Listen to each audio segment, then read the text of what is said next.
yale ya vijiweni, unasikia makelele yale ya mitaani, ndio unayakuta kwenye nyumba za ibada. Wanatusababishia kutokumfuata Mungu, tunaenda kusikia siasa kwenye nyumba za ibada. Sio sawa. Sio sawa. Sio sawa. Sio sawa. Imani ibaki, ijitegemee. Sisi tunawategemea wao. Sasa hivi vizazi vinapotoka, wazazi wanapambana kushindana na shetani, shetani naye anapambana kuangamiza vizazi vyetu. Wapi tunategemea sehemu ambayo vizazi vyetu vitapata imani na hofu ya Mungu? Ni nyumba za ibada. Lakini nyumba za ibada zimegeuka genge la kuongelea siasa ambazo hazina mantiki. Wao wanatakiwa wabaki kama washauri, na wao wanatakiwa wabaki kama walezi wa amani katika taifa letu. Lakini wakiwa wao ndio wa kwanza kutaka kutafuta mtifuano wa huku, hatutaweza kufika sehemu ambayo tunapatarajia.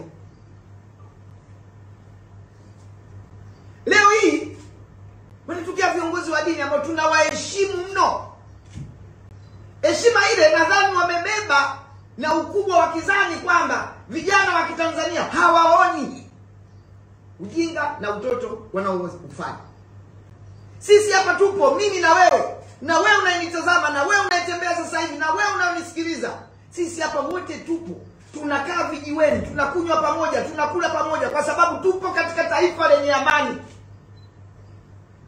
Tupo katika taifa ambalo lina miko, halina udini wala ukabila.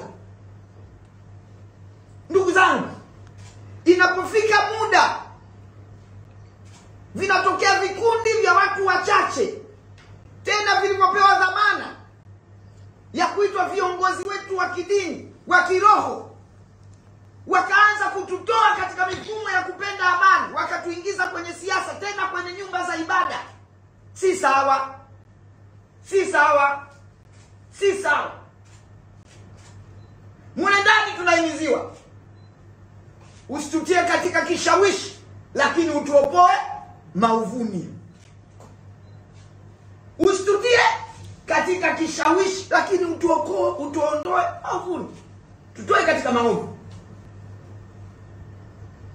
Leo tunatia katika kishawishi, tunawekwa kwenye maovu. Watanzania hatujafika huko.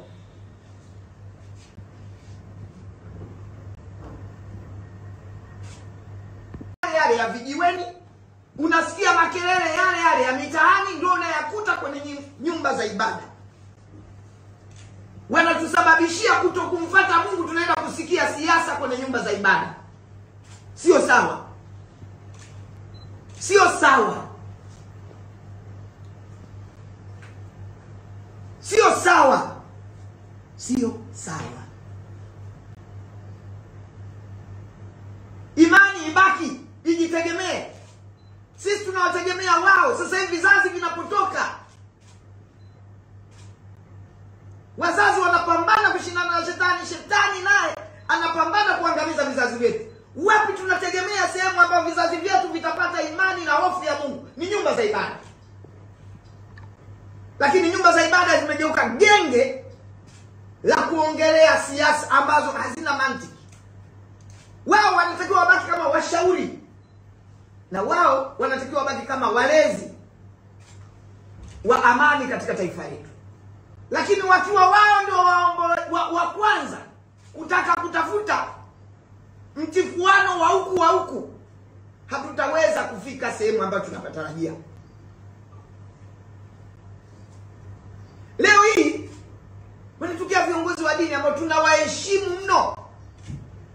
Heshima ile nadhani wamebeba na ukubwa wa kizani kwamba vijana wa Kitanzania hawaoni ujinga na utoto wanaofanya.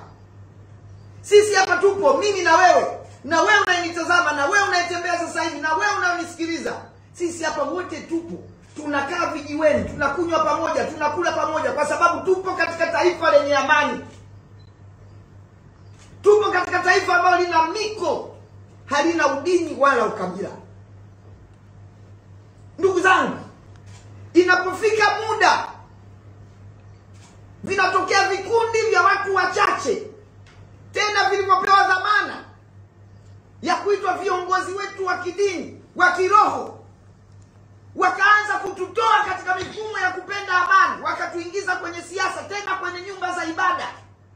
sawa, si sawa, si sawa. Mule ndani tunahimiziwa usitutie katika kishawishi, lakini utuopoe maovuni. Usitutie katika kishawishi, lakini utuondoe maovuni. Tutoe katika maovu. Leo tunatia katika kishawishi, tunawekwa kwenye maovu. Watanzania hatujafika huko.